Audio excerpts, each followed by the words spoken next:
Welcome to Entrepreneurs, Executives, and Eccentrics, a podcast dedicated to the stories, strategies, and secrets of remarkable individuals. Join us as we engage in enlightening conversations with intriguing entrepreneurs, accomplished executives, and fascinating eccentrics, exploring their journeys, triumphs, and the unconventional wisdom that has shaped their success. In this episode, we talk with Toby Thomas, founder of Insight Solutions, and a self-made entrepreneur who built and sold a national service company supporting critical infrastructure. Toby shares how he went from cold calling with a cowboy hat to landing multi-million-dollar contracts, often by sheer force of will. We talk about risk, burnout, imposter syndrome, and what comes after a big exit, when identity, purpose, and peace are harder to find than money. Hello, Toby Thomas, and welcome. Can you please tell me who you are? And I know that you're kind of soft retired now, or you've had your exit. Kind of tell me about your first company, and we'll just kind of work our way forward. Scott, thanks for having me on today. Obviously, it's been cool to listen to your podcast in the past, and be on here is quite an honor. So, Toby Thomas, I started my first business that kind of took off. Started when I was 28. A little bit of backstory to that is I worked in mechanical contracting for like 2.5 years in sales before I started this business. And I was selling service contracts for the mechanical, just commercial buildings, and started selling to data centers, telecom facilities. But the feedback I was getting in this space, and keep in mind, like my background is like a small Texas kid, drive around his pickup truck with a cowboy hat on, trying to take it off in the proper meetings and trying to fit into the city life. It was quite the adventure. But I started going in trying to get accounts in the data center market because the commissions were a lot higher. It's kind of like working on a Honda Accord versus a Ferrari. The guys that work on Ferraris get paid more, right? And so I started getting this feedback from the customers that they were using OEM providers. So that would be the manufacturers of the equipment.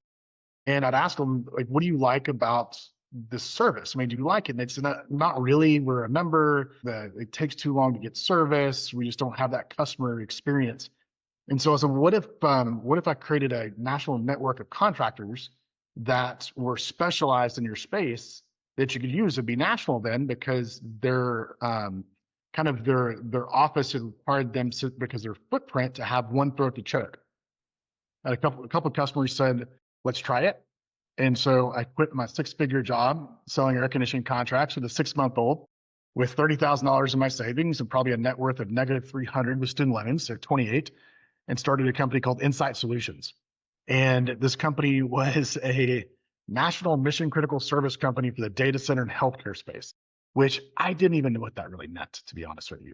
So here I am. I go and I buy a laptop for $800. Which is a lot of money, right? When you first start out, all those things. Right now you're like $800. I could do that, right? But back then it was a lot of money. Well, I know. What's funny is I remember calling my wife, and my wife and I've been best friends since we were preschool. So she kind of knows me. But I was like, hey babe, I spent $800 on this laptop. She's like, I really hope this works, right? And so that was the best investment, I think, in my first investment in the business. But so there I was leasing like a little cubicle from this big mechanical contractor that was letting me work in their space. And I opened my laptop and go, oh crap, like I started a national mission critical service company for the data center and telecom space. And I didn't even know anyone, right? It wasn't like I had this great network of contractors all over the United States or even really knew what data centers did. My customers would kill me now knowing that. But, what year is this, out of curiosity? So 2009, January 2009. And I set a couple of goals being young and naive. One was to be in the Inc. 500 the first year we qualified, which would have been 4 years. And I see that over your shoulder, right? Yeah. And make it successful. I wanted to be a billionaire by I was 30, 2 years to do that. And I hit all those goals, but it was interesting too, and we'll get to the business and more what we did. But the cycle of entrepreneurship is absolutely fascinating. It is scary. It's exhilarating. It's depressing. It's the coolest and scariest thing I've ever done in my life. And I've done some really cool and scary things, but it kind of prepared me for later doing different things after I had an exit. of managing stress, managing finances, understanding how to actually manage people. I mean, one of the things about business is awesome except for managing people, because you have to really incentivize them. As an Right. entrepreneur, you don't always speak the same language, right? So starting to learn empathy and sympathy of what someone's going through, always being on call. I mean, I slept on the couch for years doing 100 hours a week, because if my business went down, the NASDAQ was affected, the value of the US dollar was affected, our satellites wouldn't work. And it was a lot of stress. With subsequently, after selling the business, going through therapy. I mean, you have like PTSD when you do have an exit, right? Some of the things I found out was entrepreneurs have a same divorce rate as like Navy SEALs. They also have a similar suicide rate. So why is that? What goes through the entrepreneur's mind? And some of that is just the genetic makeup of the entrepreneur, someone that takes tremendous amount of risk.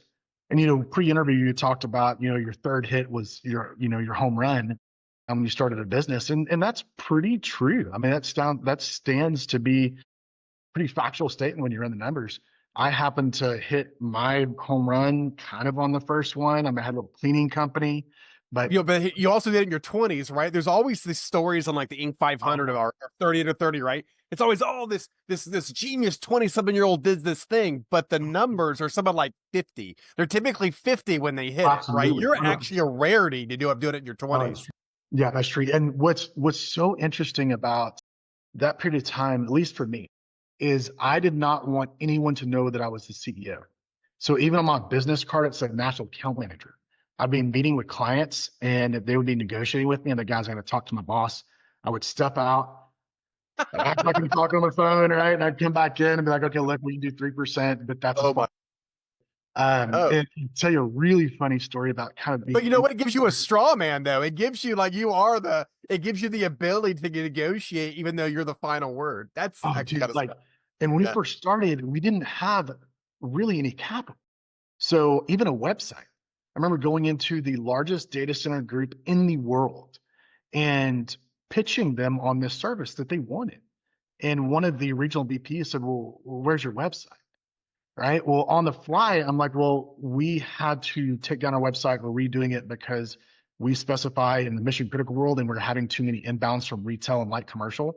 And that's not our specialty. So we're redesigning it. And he sat back and he goes, well, I could see that. Right. He didn't know that I didn't have the money for the website. Right. Right. So there are so many of those. And granted, I guess that was a lie.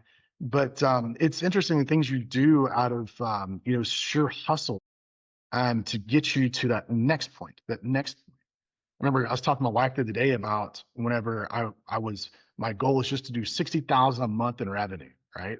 And then we hit that mark in a few months, and then it was 200,000. And I remember getting to 1 million and be like, oh my God, we made $1 million this month, right? Revenue. And then it was 5 million, right? And those numbers happened so fast. And then we also started a software company in 2012, which is asset management software. And so one of the things that I learned early on, and I moved around a lot as a young man, so I had a lot of experience trying to adapt to different consumer bases or just social interactions. Is dad military? He was government, so small Okay. government over 2 years. We moved to some pretty rough areas too. So it was kind of like I had learned how to survive and figure out who my allies were and who my enemies were real quick. So one of the things that I kind of broke my train of thought because I'm super ADD, but So your dad moved you around a lot. You had to know who your enemies were, parse through everything, and it probably give you are an excellent judge of character because it was either that or die, right? Right. So, and some of that comes with God bless me, the ADD dyslexia, and the processing disorder. So in school, it wasn't the greatest thing, but when it came to social interactions, though, I finally learned how to learn. My senior year, I took 56 hours, ran a company, and graduated with honors, but it's because I finally learned how to absorb knowledge. And one of the things I figured out is that one of my greatest attributes to being a successful entrepreneur was gaining knowledge, but not just the knowledge itself, looking for what the customer wanted. I had so many people around me that were trying to pitch a product, pitch a service. And some of the first calls I'd get on with decision makers, it's okay, what do you got? And I would say, well, let's slow down. What do you need? Right? Because you may not need what I have. So let's understand what your goals are, what your needs are, and see if I can fulfill them. If I can't, I'm going to point you to someone that I can. Right. And so that's really understanding what that customer is. And that's how we created this software company. Piggybacking a service company was being in some meetings with some C-level guys that I did not really, I mean, quite honestly, at the time, I did not belong in these meetings. And so I was sitting there listening, and I was hearing the same thing over and over and over, is that people were having a hard time collecting all this data from their national and international accounts and putting it into a single place so they can make operational decisions and financial decisions. So I hired a couple of programmers, one lead programmer. And the thing I found about programming is, being that you've got a little bit of software background, is that I didn't know anything about code. And a lot of programmers don't know a lot about business. So what I did is I would bring my programmers in meetings with me and have them listen to the customers, sit there with me, and we'd go back, and they were able to take what was in my head and put code to it. So, I started this software company, and it wasn't supposed to be a company. It was supposed to be a tool for our customers to use. I sent it to Funny how that works out, right? Funny how that goes. You go down one road, you're like, other people may need this, and boom. Yes. Yeah. Well, and what's funny is I didn't think they needed it as far as a paying for the service. It was going to be a new kind of arrow in my quiver to sell. But then my customers started using it and going, okay, where'd you get this? We want it, right? So then I had a software company. I got to call my attorney and be like, hey, dude, we started a software company. By the way, we're a software company. Yeah. Right. And so, it's funny, the world was and is so amazing, but going through that growth process. And one day I'm at conferences with a bunch of mechanical engineers. And so we merged very quickly from being a national mechanical contractor to mechanical gen, GPS, fire suppression. So we were managing all of the critical infrastructure. And I'm doing that in, let's say Washington State. I've got a conference there where I might be speaking. And then a week later, I'm in San Jose at a software conference speaking there, in two completely different worlds. But at the end of the day, entrepreneurship is really solving problems. And so that's one of the things that, it's kind of a combination. I jump around a lot because I'm ADD, but when you talk about moving around a lot and learning how to listen, how to see who is in your corner, who's not, how to take that person that's not in your corner, speak to them in a way where they trust you, and then gathering enough information to provide solutions. It's awesome when you can get good at it. And it's neat too, fighting the people that say that you're not going to do it. When I started this business, I think there was, aside from my wife, maybe one of my buddies was like, oh, this is going to work, right? Like 5 years later, after we accomplished all these things, I was talking to him. I was like, buddy, you're the only one that had faith in me. And he's like, dude, I was lying. And I was like, what? And he was like, I didn't think it was going to work, but I didn't have the heart to tell you that. And I was like, holy shit. Well, it was pretty cool that you at least lied to me and said it would work. But Never ask your friends for truth, right? Because they'll just tell you what you want. Yeah. That song you made is amazing, bro. Let me a lot of that going on. Oh, it's a great idea, right? Yeah. But I mean, there's story upon story upon story that a 2-hour whiskey talk is really the way to go. But what direction would you like to head this? And I'd love to. So let's talk about that. Let's get specific. So a mechanical. So without really knowing, without a business plan, without a real understanding of certain things, you're basically, this is self-confidence and grit. It's what it feels like. And then you basically pitched an idea that you soft understood, but you kind of knew it can be done. It's a matter of, if it was scalable, right? So you pitched it, they said yes. You're like, what? Right? And then boom, you just start executing immediately. You got 30 grand in the bank. Well, now you have $29,200 in the bank. She bought an $800 computer. Believe me, I understand a lot of this, right? Because you have a finite amount of resources. The clock is ticking. Rent still due. Right? Yeah, and a lot of people don't realize when you start a company, you have a lot of other fees. You have attorney's fees. You got to start all of that, right? Before you can get a bank account, you have to have articles of corporation. You have to have an operating agreement, right? So that 30 grand becomes like negative 17 real fast. So where was your first dollar made then? So I always talk about first dollar, first employee. I've actually got it up here on my wall. I can pull it down. So how did you make it? Where did it come from? So one of my customers, my very first customer, and it was a $6,700 check. And that was my first check that I ever had. And I actually cashed it. People always ask, did you cash it? Yeah, we cashed it very quickly. And it was cool because someone actually paid me to do what I was doing, right? It wasn't boss, right? It wasn't because I went out and got a commission. It's because I created an idea and I went and sold it, and someone actually gave me currency to do so, right? So a little bit of confidence comes from that. Hey, like I might have something, right? And one of the things I did, because keep in mind, it was just me in the beginning, is how do you run operations? How do you run accounting? I had to quit books for dummies because I failed accounting, right? I didn't think I'd ever need accounting. You do. And also selling, right? And getting on a plane and can't miss calls. So it was a lot of juggling. I was on call 24/7 for years and years and years. And you really never become off call when you own a business. So the building blocks, one, it is confidence. I think there's a little bit of naivety sometimes when you start a business for the first time. It helps. It helps too. The Yeah, naivete helps yeah, though. yeah. Yeah, 'Cause, not knowing you can't do something is how you do it sometimes. well, and can't and shouldn't, right? So I always love this phrase. Like one of my favorite people ask, like, what's one of your favorite words, right? And it's can't, right? Because as kind of this entrepreneurial spirit, I love when someone says you can't, because that means I want to do it. Now, when they say it shouldn't, I ask questions. Why shouldn't I? Right? But when someone says can't, it's like, okay, watch me. And it's interesting, as you grow older and wiser, those can'ts become, and you have a little more wisdom in them, but they're still what drive you. Things that others are too afraid of, and the risk tolerance is too low to be able to do so and jump into the water. And sometimes you don't get the chance to measure it. I mean, so you might break your feet, but you learn something. But that's okay too, though, because people, guys that, are 40, 50, 60, they've broken their legs a couple of times doing the impossible or attempting things they shouldn't have or didn't know any better to do. No one told me you can't do it.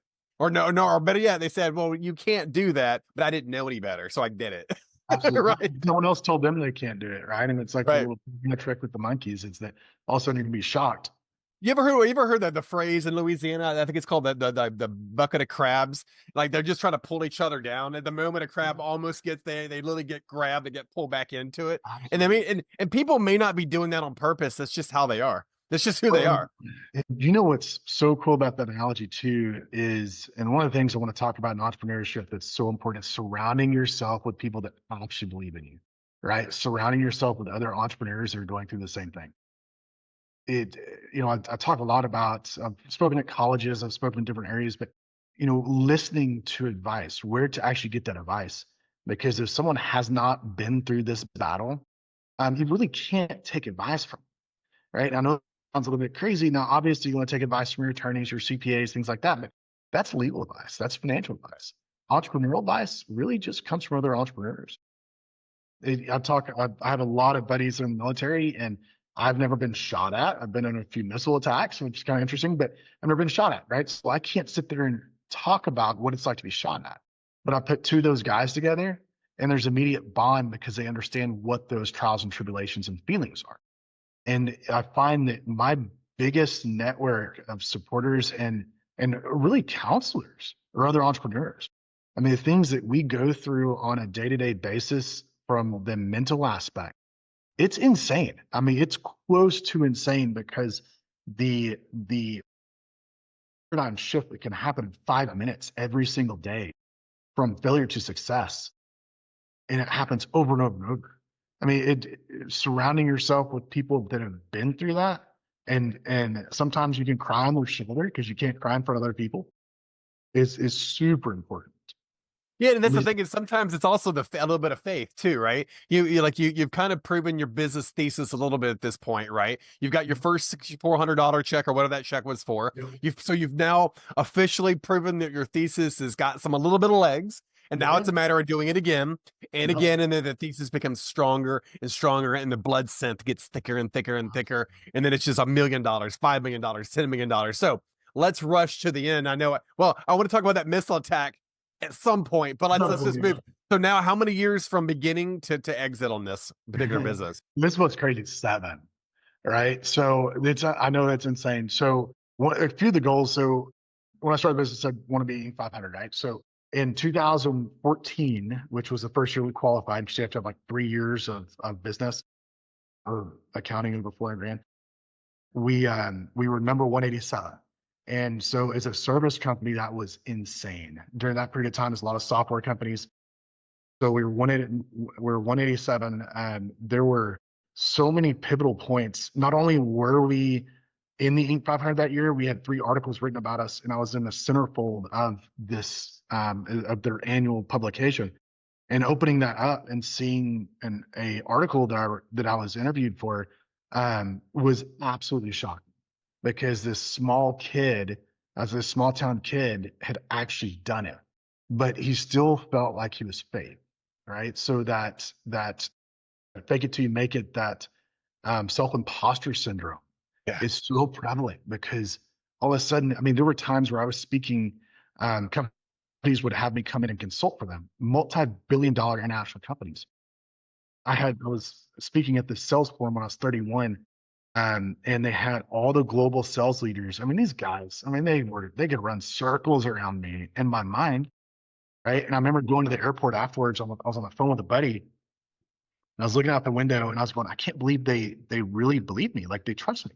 Like, I feel like I'm not good enough. I feel like I don't have experience, right? And I'm just like, I'm totally like undermining myself, being honest with my friend. But wouldn't it have been nice to understand imposter syndrome, though? Wouldn't it have been nice for someone to go to you and no, that's totally normal. That's totally fine to feel that way.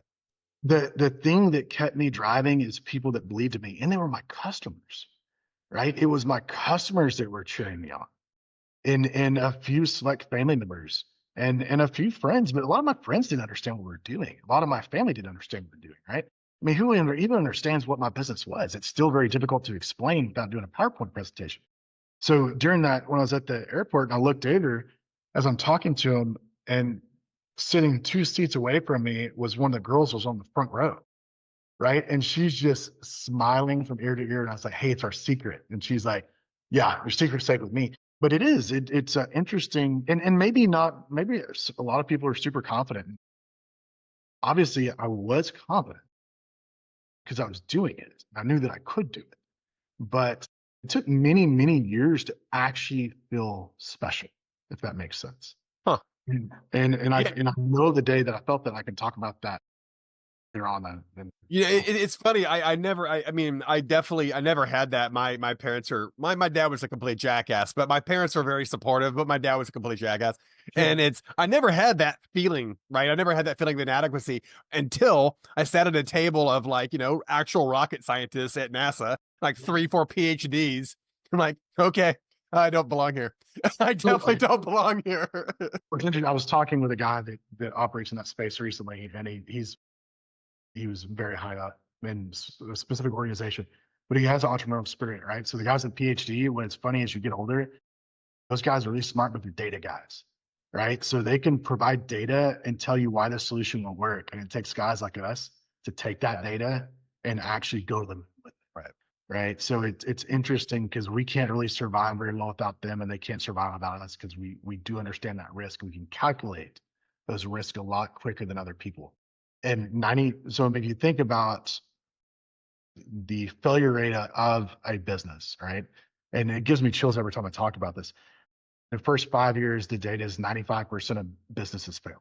After 10, it's like 99%, right? So you have, let's just say, the 100. You have 95 people that felt the exact same way we did about starting a business, that had to shut the doors, right? So it is a very unique thing to make it to that end. And so we'll go back to your question about, okay, we start at the beginning, we're at the end, there's lots of things in between. But, I had offers. So this 2009, 2012, I had my first offer, right? And I thought that $10 million, if I had $10 million, like, I'm good to go, right? The company at the time didn't know that was my number, and they offered me $9.5 million. And keep in mind, that's 3 years before I had a negative net worth like $300,000, right? Right. That's so awesome. I'm like, oh my God, $10 million. but it was 9.5. They didn't know what my number was. And I called my wife. I'm like, hey, I'm not doing it. She was cool. I have a crown and 7 waiting for you when you get home. Right. Right. So, that 10 turned to 20 in a matter of 6 months. And that can happen in business. So over that period of time, sold the business in late 2016. We had lots of offers. We kept growing the business. I had lots of private equity guys come after me, want to invest in the business. But I kept holding strong. The kind of joke you made earlier at the interview about the washing machine, I want to kind of talk about that a little bit because, one of the things that I've learned about business is that when you have a business, that business is a living, breathing entity. That business is more important than the entrepreneur. It's more important than the employees because that business is what keeps everyone alive, right? And so, 3 years, 2 years in the business, we had this little $180,000 foreclosure that we bought. It was our first home. It was one of the nicest homes my wife and I have ever lived in from growing up. And we had a couple a washer and dryer. Where is this in Tyler? Where is this? Tyler? Where you? Oh where's no, this actually, so we moved. We were in Dallas, Okay. in Carrollton, Texas, where we lived. But so we were in Dallas, which we moved there really. I mean, for work. And so we had this washing machine and washing and drying that was our hand-me-down. It was a hand-me-down from the friends that gave it to us. Dryer goes out. My wife calls me and she's like, hey, the dryer's out. I'm going to take my daughter to, time we had one daughter, to laundromat. Well, I grew up around laundromats. I didn't really want that, especially in the city. And I was like, well, after I get off work, let's go to Lowe's and get a washer and dryer. Let's just get matching ones. And she's like, we don't have enough money for that. I was like, oh, yeah, no, we've got plenty of money. And she said, well, how much money do we have? I was like, I don't know, like $3-4 million in cash. Right. And she started crying. Right. And it wasn't that I was hiding this. Right. It wasn't that I was hiding it. It was that, I put everything in this business, every dollar we made, we kept investing because I had to grow. From 2013, we had 1,100% growth. Maybe it was 2,100%. It was a lot, right? And every single year we were in the Inc. 500, Inc. 5,000. You have to keep shoveling coal into the machine because if you're going to continue to grow and expand. Payroll still due every 2 weeks. Payroll, the benefits, all those people are depending upon you to do the right thing and you to make the right decisions. And it is oppressive sometimes. Absolutely right. So I was always afraid that I'm going to buy this nice house, I'm going to buy this big car, and then all of a sudden we're going to miss a paycheck coming in, and then my business is done because of bad decisions I made. Right. There was a time when I had 2 large customers that represented 30% of my revenue that changed accounting systems, and they didn't pay me for 7 months. Yep. Right. Been there. Yep. And so I had like $4 million in AR. I paid all my contractors, and my controller, who lost her job later, came in and was like, hey, we got $3,000. And so we need $3,000. All right. This is on Tuesday. Payroll's on Friday. Right. And granted, the same story about my wife not knowing how much money we had, it wasn't in my account. It was in the business account. So I couldn't go out and like pull from my personal funds because I was paying myself a modest salary. So I was like, crap. So I got 2 plane tickets to both their headquarters, walked in with cancellation letters I couldn't even do buyer contracts, and said, hey, if I'm not paid by Thursday, I'm firing you, right? And I even spelled lean wrong. My linear buildings, right? And they're like, you mean Lein? I'm like, yeah, that's what I meant. Well, I got back on Thursday and we had money wired Friday morning. We had $6 million wired and they paid us in advance. Right. And no one knew that we almost failed that day. Right. And so those are the type of trials and tribulations that are amazing. That you look back on, how did I make it through that? Well, you did, because you had to. A funny story about kind of the hustle and the fake it till you make it. We had a very large customer come in that had bought for a particular type of device, was MRI machines. They have chillers that cool them. A lot of people don't know this, but there's cooling systems for MRI machine. This group had bought them from manufacturer in China. They had tens of thousands of them across the country. We were bidding on the national contract. Very large company, by the way, I won't say it, but very big company. So our numbers are good. And the customer calls and said, hey, we're going to send one of our auditors to your facility and the manufacturer from China to your facility. I'm like, oh, crap. Right. So at the time, I'm renting a cubicle and I'm paying my brother $10 an hour out of my checkbook. Right. So he can work for me during the summer. And the cool thing was I'm running a cubicle in a very large mechanical contracting shop. I had laser engravers in the back, about 200 employees, and we were in this big bullpen. And so before they came down, I went and I timed the meeting whenever the the chairman of the board and the CEO were out of town on a vacation. And so I went and bought these acrylic signs that were their logos and my logo. And I put them in the entryway. I put this big Insight Solutions banner in the kind of boiler pit. And back when the Nike Dry Fit shirts had just kind of come out, I went and bought about 90 of them, different colors, logoed them, and went in the day before this meeting happened, and I handed them out to everyone in the office and said, if you wear this tomorrow, you can keep it. So this company comes into an audit, and I walk around the office and say, this is where the chairman is. I'm sorry he couldn't be here. CEO, this is accounting, this is operations. Let me show the sheet metal shop. Everyone's wearing my shirt, right? I never lied. I never said they were my company, right? We ended up getting that contract. About a year later, I told the customer we had become one of their top vendors, rated one of their top vendors. He's like, bro, it was just me and my brother at the time. And he's like, what? I'm like, you didn't ask. Right?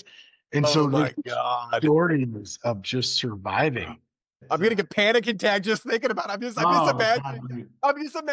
imagining you're standing there and you're like, okay, I put it all on black. Right? I put the entire all the chips I've pushed over to black. And let's just hope that they don't ask a single question would be best if they didn't ask any questions. And then the pin drops on black, right? And then you're like, ooh, now I got to do this. Right. So it was truly amazing. These contracts we were getting, we would send them to a contractor to bid on. And these were like the top of the top in this industry. So you're talking about companies like Charter Communications, Time Warner at the time, Bright House Media, Digital Realty Trust, GE Healthcare, large companies. And we became the biggest service provider, now termed managed services, which is a term that we kind of invented because we're. What was the term? I missed that. Was it managed services? So managed services. Yeah. Created, right. And so I didn't even know what that term meant, right? And we had customers like, well, you're a managed services company. And our customers grew us because we provided solutions that no one else could. And so I know I jumped all over the place. So fast forward. No, not at all. No. This is fantastic. Please keep going. Okay. So, you know, I'm 36 at the time. I'm driving to work one day. I feel like I'm having a heart attack. I pull into the ER, and I'm in really good shape at the time. I was doing CrossFit. I was working out all the time. So pull in the ER, walk in. This nurse is like, he's like, what's going on? And I was like, I'm having a heart attack. And he's like, dude, you're not having a heart attack. I'm like, what is this? And he goes, you're having an anxiety attack. And I was like, what's that? Right. And he's like, what do you do for a living? And I told him what I did for a living. He goes, well, that's your problem, right? You got stress. So I had never had one of those before. I didn't even believe in anxiety attacks. I thought that's what weak people got, right? Well, your body is producing so much cortisol. You're on so much stress. And you're this calm, collected dude on top, right? And your feet are paddling like crazy underneath, like a duck on water, but your body's actually taking all this.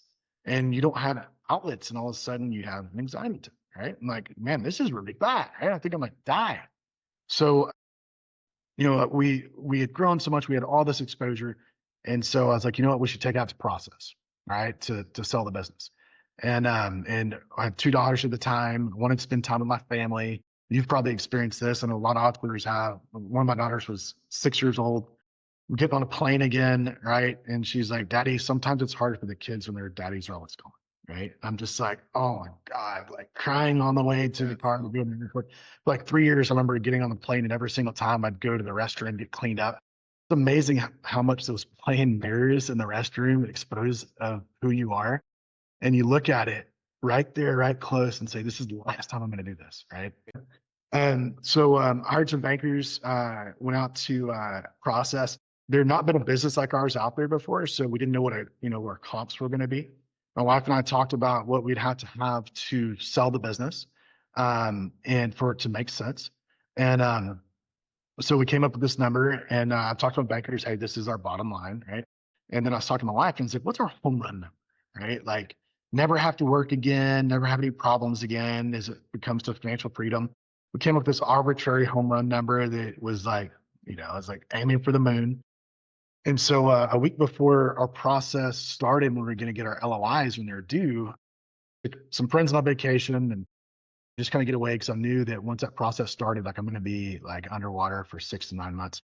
And we came back and we landed and I checked my email. And a week before they were due, I had an offer and it was exactly our home run number. Right. And I was like, that's weird because I hadn't told anyone what our home run number was. And I showed my wife and she was like, oh my God, what are you going to do? I was like, nothing. They're trying to buy us out of the process. Right. So a week later, we had 37 offers and 3 of them were double our home run number. Right. And you talk about within a period of 7 years going from, oh my God, like, can we buy the washer and dryer to holy shit. Right. And it's not like winning the lottery because winning the lottery is unexpected. You didn't earn it. Right. But we worked really hard. We grew this business. It almost failed 100 times. It didn't. And then we have these, you talk about like finally getting that confidence. When you have 37 big companies offering you a lot of money for something you created, like it's such a confusing, weird place. Right. So we had the top 3, we kind of narrowed it down. One was strategic, 2 of them were private equity. The private equity groups wanted me to be CEO of their portfolio companies. And I was like, I don't want to do that. Like I'm so burnt out on the 7 years. I know that's nothing to entrepreneur, but it was just every single day. It's a lot, dude. That's It's a 20 lot. years, man.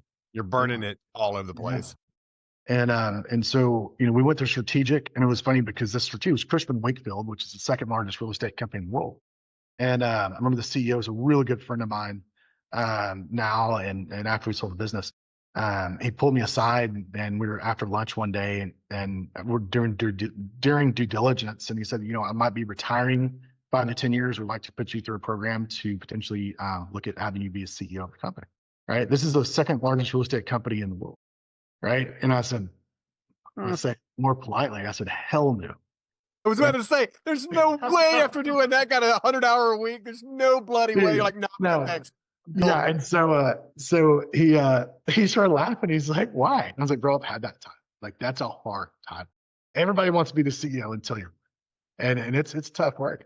And it takes a special type of individual to do that. So we sold the business.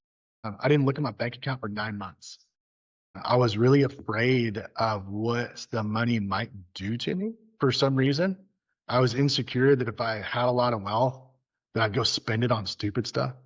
Right. And so, it was really interesting. And I started investing in different things, land, a few different businesses, diversifying the portfolio so it would grow.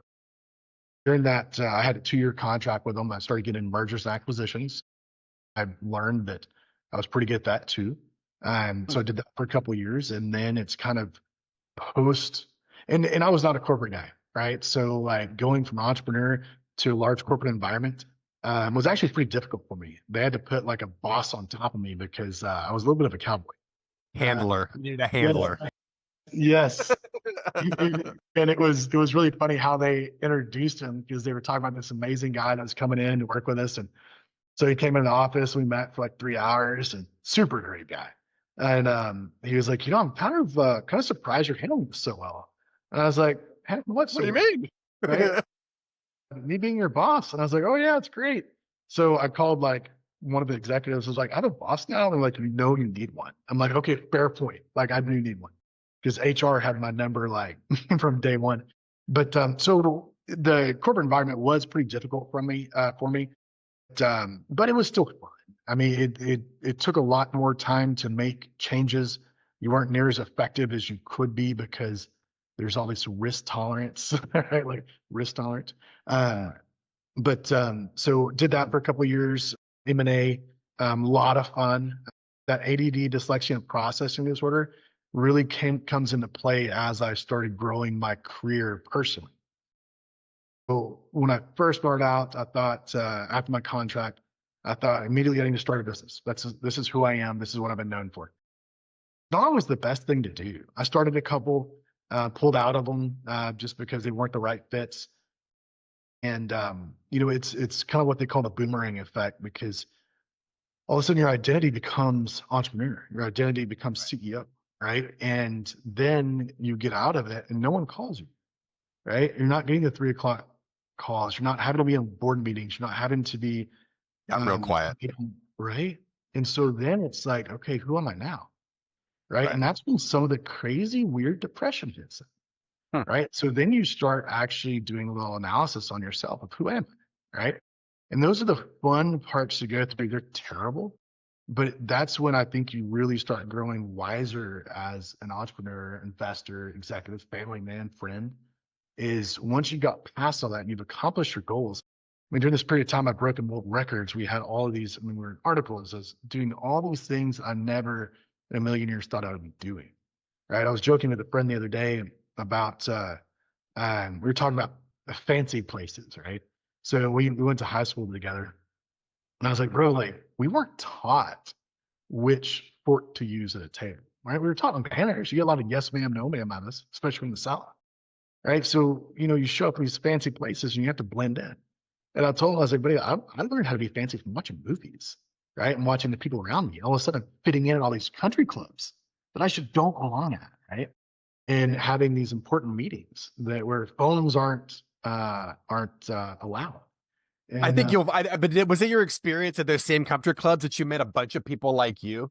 Right. It's been my experience that there are a ton of very like-minded and very same experiences you had that are there. They earned their spot, but they weren't necessarily didn't necessarily grow up that way. And you can point, and that's a great point because you can see them in a heartbeat. And what's really cool is being able to relate, right? Like walking up to a dude with a drink and hitting him on the shoulder, like, do we actually belong here? No, how do we get in? Right? Like you do, right? And maybe that's part of that imposter syndrome is because we do belong there. In fact, a lot of the people I ran into that were born on third base and think they had a triple, right? Like I don't have a lot in common with those people. And quite frankly, like those aren't the guys I want to be in the trenches with. I want to be friends with a dude that was a bat boy that all of a sudden like made it on the team and hit a freaking double by himself. Like that's the guy that I know worked for me, right? So 100%, you hit the nail on the head with that. But it is cool, kind of the evolution, and then you can really be who you want to be. So, like in our case, COVID was an amazing time for us because I had been so accustomed to being in an office, and after I left the office, I went and I had all these VC firms and private equity groups just give me an office, and I'll just rotate, and I'd give them advice on deals, I'd invest in deals. But I always thought I had to be around people. I thought that I got energy. What I found is I was hard the one giving the energy out, right? And so during COVID, we had purchased this ranch after we sold the business. Nice little 3,000 acre ranch. We built a beautiful lodge on it, right? What is that? Wait, what is that? Where's the? I need a slide rule to figure out what is that? How many square miles is that? 6. I mean, there's more. There were towns I lived in that were smaller than a ranch. And I never thought I'd lease 100 acres, let alone own 3,000, right? And we own it on paper. I call it being a steward of the land, right? And we got 2 beautiful lakes on it, great fishing. It's just amazing. So I built this big lodge on it. And during COVID, we went and spent our time there at the ranch. It was the greatest 9-month vacation of my life. And I know that sounds terrible to a lot of listeners because I know how much people were struggling, right?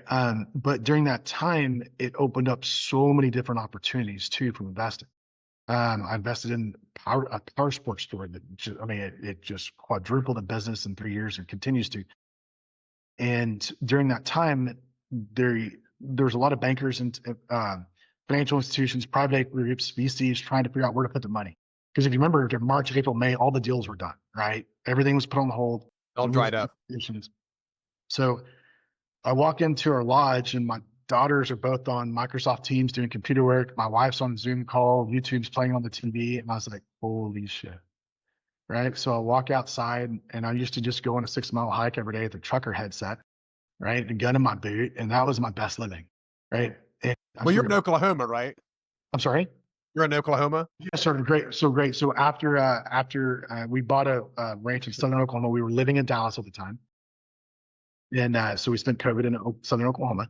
We ended up moving to Oklahoma. And so we've been a resident here for 4 years, which rattlesnakes. Yeah, so bro, we got them so. The largest rattlesnakes I've ever seen in my life are in that panhandle where it meets Oklahoma. Never seen them big. We have so many snakes. But I started calling these investors and private equity groups going, okay, invest in, because I was talking to all these data center groups and telecom groups going, okay, like, how's the load, right? So the load is how much information is coming and going, right? How are you handling this information? Because people don't understand, like the cloud, is not up in space, it's in big data centers, right? And how that information moves is the telecom broadcast stuff.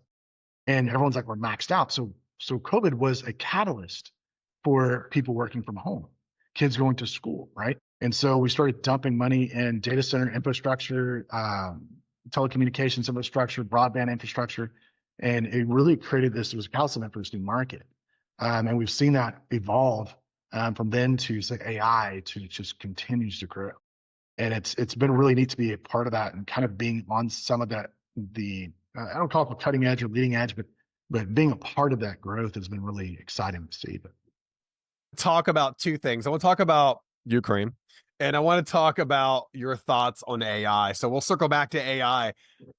So for whatever you can tell us, can you tell us about your experience in Ukraine? Why? Tell us the story of Ukraine, if you wouldn't mind. Well, one of the things that is what passionate for me is children, and I don't like bullies, right? And there was an opportunity to save some kids from some bad instances, and so we helped get them out of some bad areas, and we built a facility to help them transition into a different area of Ukraine, and helping their families is really for women and children. And it was really a humanitarian effort is what we were doing. We do a lot of giving, and we do it stateside as well for operations to help traffic children, getting them out of those spaces. And a lot of it you can't really openly talk about just because of some of the security concerns. But I will tell you that there are a lot of people in need, and the entrepreneurial spirit is not just about building wealth for yourself, but also helping others, because that mindset of being able to solve problems, provide solutions, it goes hand in hand with some of our world's problems. So, it's interesting. The world is in an interesting place right now. We all know it's always been an interesting place, but we do have a lot of developing technology, as you alluded to. And we have people looking for resources, right? We kind of are in a third world war from proxy wars. It's something that a lot of people, especially in states, may not really understand, but it's things we need to take serious. And there's a lot of people that are hurt through that. So, I mean, that's pretty much it. It was just helping out. It wasn't something we publicized very much, but it was a good experience because I got to see some kids smile that hadn't smiled in a little while.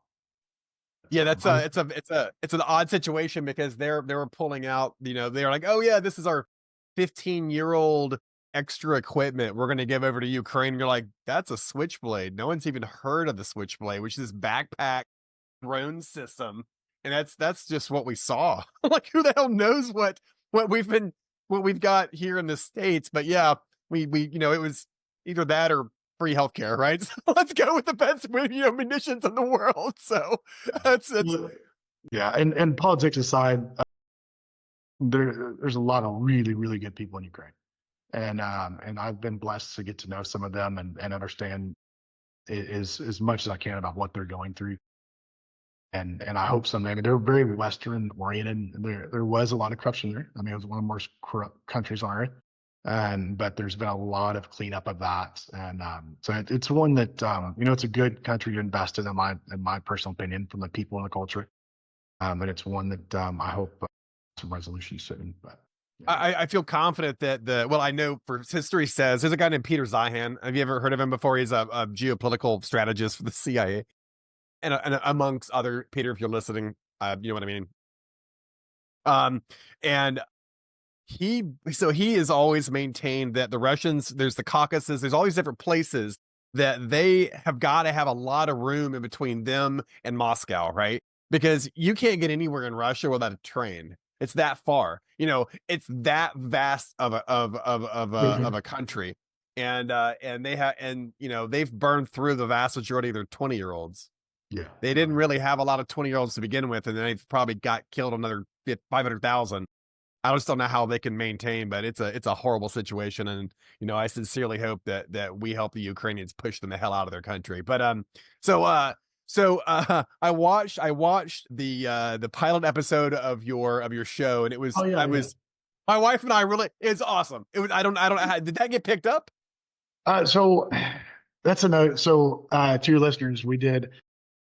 Uh, so one of the things I started doing is coaching influencers, and it's kind of a roundabout way how I got there. But and I called it how to not be an asshole, right? So you've got a lot of influencers that they start making a lot of money. They're really famous, and it's kind of like NFL players, for example. They have financial coaches, they have personal coaches, they have life coaches that are assigned to them so that they don't buy the 50 Rolexes, right? But influencers don't really have that. And some of the guys kind of latched on to me. I wasn't really big into YouTube or anything like that, but I started hanging out with some of these guys, doing a bunch of videos, and did that for a little while and became quasi YouTube famous for a minute. And had a producer from Hollywood reach out and wanted us to be kind of the next Duck Dynasty family. I told her no, it's not something I want to do. Put my family through, right? Or put your family through. You don't want to go through that. No. I didn't. It's not something I wanted to put my family through at all. But they kept coming back and say, "What would you do?" And I was like, "Well, look, if we did something that helps people and inspires people." I mean, at the time, we still have a lot of division in the country. There was a lot of division in the country at this time. So you're talking 2021. We had a lot of there was a lot of tension, right? And so I was like, look, if we can do something that helps people and inspires them, I'm totally good with that, because media is an amazing platform to help, right, and to get a message out. And so we ended up doing a show that originally was called The Save, now it's called Changing Lives. We did it. It was amazing. We filmed at the ranch, and it was really about helping people. Won tons of awards. Some of those you can see back here. And one of the stipulations that I gave kind of quote unquote Hollywood is I don't want to be changed, right? So I finally figured out who I am. I'm a good dude, right? I get to spend time with my friends and my family, but also like to hunt, like to fish. I'm a guy's guy. Like, I'm gonna cuss, I'm gonna drink, I'm gonna spit, right? And but I don't want that to change. And so, no problem. We're not gonna do that. Well, Apple all of a sudden starts winning awards. We're starting to have different conversations about how I should be acting and what I should be doing and not doing. Right. We can't have guns and stuff. And I'm like, guys, this is not what I signed up for. So 3 weeks before it was to go streaming live, I quit. Right. And I actually had an NDA of, I can't really talk about all the reasons I quit, but I can tell you that I didn't want to be who they were making me to be. And it was something that, it was crazy, because this woman was like, "You're giving up millions of dollars not doing this." I was like, "It doesn't matter, right? Like, one, I have enough to provide for my family and not worry about retirement. My kids are going to go to school, but I don't need that money, right?" So really, what money has done for me, it doesn't make you. I mean, okay. When people say it doesn't make you happy, I remember this comedian saying, "Well, you ever seen someone unhappy on a jet ski?" No, right? But it does buy freedom. There's other issues that come along with it, right? But it allows you to have the freedom to do what you want when you want, right? Now, it is kind of an adversarial relationship, because you do have to manage all these things. And so just saying you can do what you want when you want is kind of a little bit of a stretch. But it allows you to do projects that you want to do and not do that you don't want to do, based off of you not having to pay your bills like you used to. That's the control of your own time is the real measure of wealth, in my opinion. The ability to come in and go as you please is the real, that's actual wealth. But back to where you said, my dad used to say he'd much rather be depressed in Portugal, than in a one bedroom apartment, which so money doesn't necessarily hurt, but it's not necessarily going to make you mentally healthy either, right? That's right. Because it's going to with a lot of different things. But so some of the I was going to go somewhere with that. The show. Let's see. But the show was super cool. I mean, it was fun from the perspective of, we got to do carpet stuff. We got to go to Hollywood. All of a sudden, I'm meeting with famous actors and actresses. And what I found, which surprised me a little bit, was that because I didn't care about the fame, I didn't care about the money, some of these famous actors and actresses really latched on to me. And it was weird, because like I I don't see people as any better or worse than I am as a person, right? Unless they're assholes, right? But I don't That's see Texas talk. Whoa, that's Texas talking. No, but point out that's definitely Texas talking. Yeah, that's Texas talk for sure. But so like whether it's a CEO or janitor, right? We're all human beings, right? I can relate with that person at the bottom and at the top. So not really, I guess you could put it this way, caring more about who you are as an individual versus what you are was really interesting in that world because it's not something that is very typical now. I mean, I knew there were sharks that swim in Hollywood, and there are, and there's a lot of, probably more than any other space I've been in. But I created a lot of friends out of that too. But it was a cool, a funny story. We were doing a red carpet event, and some of the people in the cast of our show were from Southern Oklahoma. Some of them, it was the first plane they've ever been on, right, going to Hollywood. And one of our kids in Oklahoma, we do this thing called noodling, right, where you go underwater and catch a catfish. Oki's gonna Oki, right? Yeah. Without catch the bass, yeah. And so we do that, which is pretty fun. And we were doing some photos. We're staying in this real nice hotel, and we're trying to find one of the kids that was in our show. And this kid's amazing. Brock was the one that was in the show, and we couldn't find him. And we found him, and he was in the koi pond in a tuxedo, trying to noodle these kois that were probably $10,000 a piece, right? So it was a little bit like Beverly Hills goes to Hillbilly. That's right. Or what was it? Beverly Hills Hillbillies. Yeah, that's right. It was a good. They're noodling out looking for giant. I bet they were thrilled. That's glorious. Toby, we are actually out of time. It is an honor, and I've been looking forward to this for weeks. I've been absolutely looking forward to talking to you for weeks.